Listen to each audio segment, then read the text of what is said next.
കുണിക്ക് കുണുക്ക ആ വാർത്താ ചാനൽ ഒന്ന് വെക്കോ, കുറച്ചു നേരത്തേക്ക് കാർട്ടൂൺ മാറ്റാവോ? കാർട്ടൂൺ കണ്ടോ, ഒരു 5 മിനിറ്റത്തേക്ക് ആ വാർത്താ ചാനൽ വെക്കാമോ? ചേച്ചിയുടെ ട്യൂഷൻ കഴിഞ്ഞോ? ഇനി ടി വി കാണാൻ പോവാണോ? എടി ട്യൂഷനൊക്കെ കഴിഞ്ഞു. നീ വാട്സപ്പിൽ കണ്ടോ, നാളെ തിരുവനന്തപുരത്തെ സ്കൂളിനൊക്കെ അവധിയാ. എന്താ കാര്യമെന്ന് അറിയില്ല, അവിടെ എന്തോ പ്രശ്നം ഉണ്ടായിട്ടുണ്ട്. ചിലപ്പോൾ നമ്മുടെ സ്കൂളിന് അവധി കിട്ടിയാലോ? നീ ആ വാർത്ത വെക്കാൻ ഈ പിള്ളേരോട് ഒന്ന് പറ. തിരുവനന്തപുരത്തെ സ്കൂളിന് അവധിയോ? അപ്പം നമുക്ക് എന്താ അവധി തരാത്തെ? കുണിക്ക് നിങ്ങൾക്ക് പഠിക്കാൻ പോകണ്ടെങ്കിൽ നിങ്ങൾ വാർത്താ ചാനൽ വെക്ക്. തിരുവനന്തപുരത്തിന് അവധി കൊടുത്തു, ചിലപ്പോൾ നമുക്കും കിട്ടും.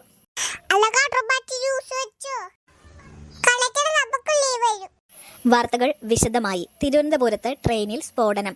സുരക്ഷ കണക്കിലെടുത്ത് നാളെ തിരുവനന്തപുരത്തിന് പൊതു അവധി പ്രഖ്യാപിച്ച് കളക്ടർ. എടി ഇത് മഴ അവധിയൊന്നും അല്ലല്ലോ, സ്ഫോടനോ? അതെന്താ? എനിക്കൊന്നും മനസ്സിലായില്ല, നമുക്കൊന്നും കൂടി കേട്ട് നോക്കാം. എറണാകുളത്ത് നിന്നും തിരുവനന്തപുരത്തേക്ക് പുറപ്പെട്ട TVM എക്സ്പ്രസിലാണ് സ്ഫോടനമുണ്ടായത്. സ്ഫോടനത്തിന് പിന്നിൽ ആരാണെന്ന് വ്യക്തമല്ലാത്തത് കൊണ്ട് പൊതുജനങ്ങളുടെ സുരക്ഷ മാനിച്ച് നാളെ തിരുവനന്തപുരത്തിന് പൊതു അവധി പ്രഖ്യാപിച്ചു. ചേച്ചി, ട്രെയിനിൽ സ്ഫോടനം എന്ന് പറയുമ്പോൾ നമ്മുടെ അമ്മ ഇവിടുന്ന് ട്രെയിനിലല്ലേ പോയേക്കണത്? അതിന് സ്ഫോടനം ഉണ്ടായത് ഇപ്പോഴല്ലേ? അമ്മ പോയിട്ട് കുറെ നേരമായില്ലേ, അപ്പൊ പിന്നെ എങ്ങനെയാ? സ്ഫോടനത്തെ തുടർന്ന് ട്രെയിനിലുണ്ടായിരുന്ന 169 പേർ മരിക്കുകയും 100 പേരെ ഗുരുതരാവസ്ഥയിലും ഹോസ്പിറ്റലിൽ അഡ്മിറ്റ് ചെയ്തു. ഇനിയും മിസ്സിംഗ് ആയ ഒരുപാട് ആളുകളുണ്ട്. കൂടുതൽ വിവരങ്ങൾ കണ്ടെത്തി വരുന്നതേ ഉള്ളൂ. എനിക്ക് പേടിയാവുന്നു. അമ്മ പോയ ട്രെയിൻ TVM എക്സ്പ്രസ് തന്നെയാ. ഞാൻ ആ ട്രെയിൻ വഴി അമ്മക്ക് ടിക്കറ്റ് ബുക്ക് ചെയ്ത് കൊടുത്തേ. അമ്മ കയറിയ ട്രെയിനാന്ന് തോന്നുന്നു സ്ഫോടനം ഉണ്ടായേ. ചേച്ചിക്ക് ഉറപ്പാണോ TVM എക്സ്പ്രസിനാണോ അമ്മ പോയേ? നമുക്ക് അച്ഛനെ വിളിച്ച് ചോദിക്കാം.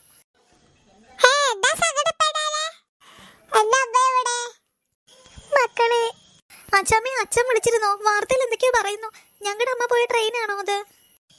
അതേ മക്കളെ. എന്താ അച്ഛമ്മ പറഞ്ഞേ? ഞങ്ങളുടെ അമ്മ പോയ ട്രെയിനാണോ അപകടത്തിൽപ്പെട്ടെ? അത് പറയാനാണോ അച്ഛൻ വന്നേ? എന്തെങ്കിലും ഒന്ന് പറ അച്ഛമ്മേ. മക്കളെ, എനിക്ക് വയ്യ മക്കളെ, ഞാൻ എന്ത് പറയാനാ നിങ്ങളോട്? ഞങ്ങളുടെ അമ്മക്ക് എന്തെങ്കിലും പറ്റിയോ? എന്താ പറ്റിയോ?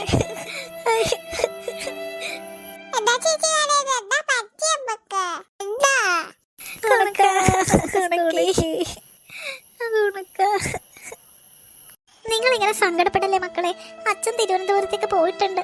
അവിടെ ചെല്ലുമ്പോ അറിയാലോ. അച്ഛൻ വിളിക്കട്ടെ, അതുവരെ നിങ്ങളൊന്ന് സമാധാനിക്കേ. കുട്ടികളുടെ കരച്ചിൽ കണ്ടിട്ട് എനിക്ക് സഹിക്കാൻ പറ്റുന്നില്ല. അതെ 4 കുട്ടികളെ. മരിച്ചത് ഗീതയാണെന്ന് മാധവൻ തിരിച്ചറിഞ്ഞു. ഇനിയിപ്പോ വരാൻ അധികം വൈകില്ല. അവിടെ നിന്ന് പുറപ്പെട്ടിട്ടുണ്ട്.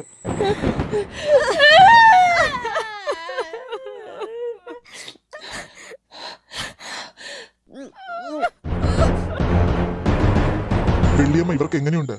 ഇതുവരെ ബോധം വന്നിട്ടില്ല. ഓർമ്മകളൊക്കെ നശിച്ച രീതിയാ. ശരീരത്തിലെ ദേഹമാസകല എല്ലുകൾ ഒടിഞ്ഞിരിക്കുക.